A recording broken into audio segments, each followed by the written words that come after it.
Let's be honest, people rarely admit it, but not having friends isn't always an accident. It's often the result of specific psychological patterns, habits of thinking, behaving, and perceiving the world that make genuine connection almost impossible. This isn't about being introverted or shy, it's deeper than that. Here's what psychology says about people who end up walking alone even when they don't want to. 1. They overanalyze every social interaction.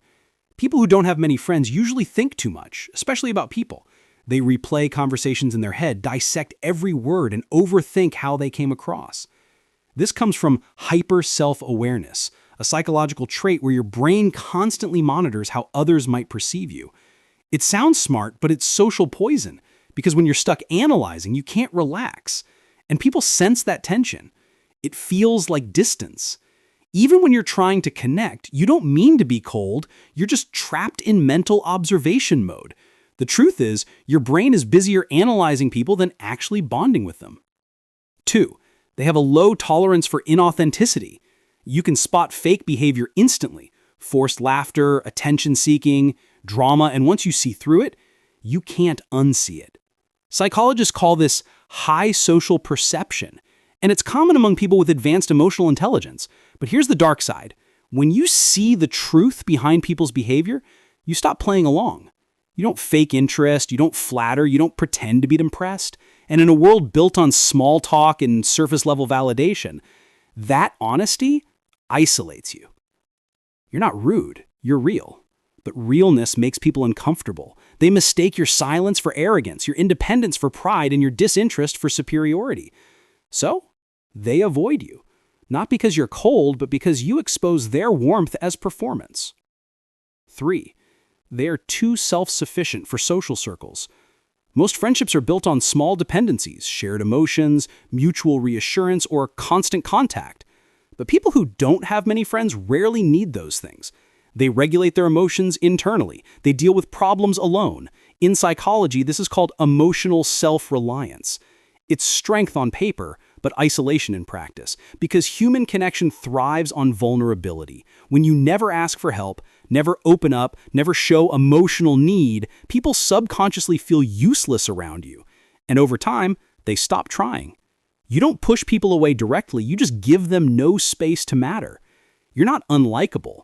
You're just too self-contained for most people to enter. 4. They reject group mentality. People who struggle to keep friends often have one dangerous trait: high individualism.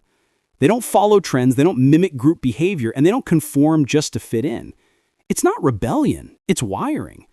Psychologists call this low social conformity. It's what makes you stand out, but it also makes you an outsider. You think independently, speak bluntly, and question social rules that everyone else blindly accepts.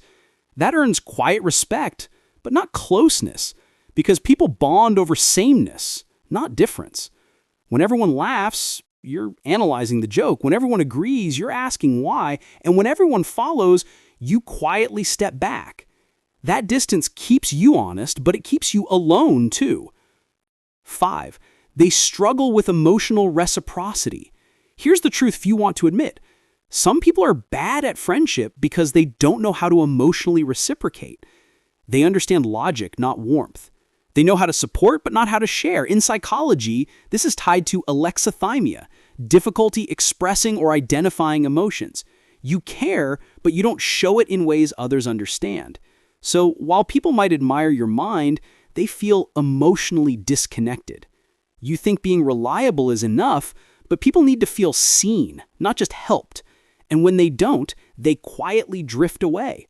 It's not that you don't have emotions, it's that you process them privately. And by the time you're ready to express them, the moment's gone. Most people without friends didn't lose them overnight. They lost them gradually through tiny patterns, not replying fast enough, not showing enough emotion, not pretending when everyone else did. They grew too self-aware, too detached, too precise for a social world that runs on emotional noise. But here's the part people miss. Not having friends doesn't make you broken. It just means your mind values truth more than belonging.